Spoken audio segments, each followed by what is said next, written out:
La loi TEPA a quand même été largement détricotée depuis le début du quinquennat. Et vous avez parlé en parlant de TVA sociale, qu'il s'agissait éventuellement aussi de taper ou de mettre fin à des niches fiscales justifiées. Vous pensez à quelle niche fiscale coûteuse ou inutile ?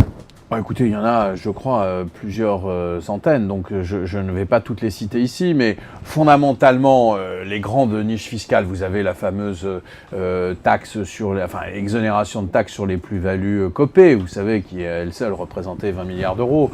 Vous avez tous les avantages qui ont été donnés soit aux entreprises, soit aux ménages. Le fait qu'aujourd'hui, les grandes entreprises françaises payent beaucoup moins d'impôts en proportion sur leurs résultats que les PME.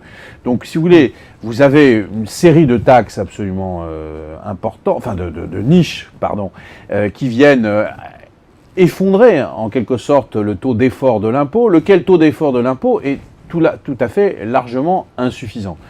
Donc, nous allons indiscutablement vers l'idée d'une fiscalité qui doit être plus équitable. C'est la condition minimale pour laquelle, lorsqu'on va demander un effort aux Français, je veux dire, évidemment que la gauche ne pourra pas se passer de l'appel à l'effort, mais qui peut comprendre que cet effort continue à être aussi inéquitable que celui qui a lieu et qui est demandé aujourd'hui. Voilà, c'est ça le processus que nous voulons construire.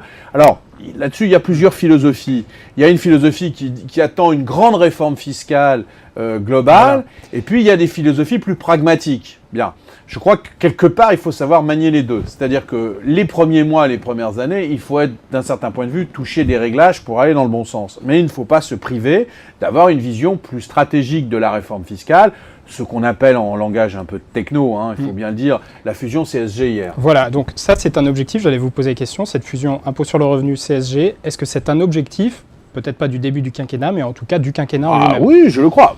François Hollande va faire ses propositions d'ici la fin du mois et donc il gravera dans le marbre un certain nombre de propositions. Mais cette proposition comprise, non pas comme quelque chose qui se décrète du jour au lendemain, mais comme une réforme structurelle du quinquennat, je pense qu'elle sera maintenue. Et en tout cas, je l'approuve. Allez. Encore qu'il va falloir là aussi y aller par des chemins pragmatiques et puis vous préciser exactement ce que l'on veut dire à travers cette fusion CSG-IR.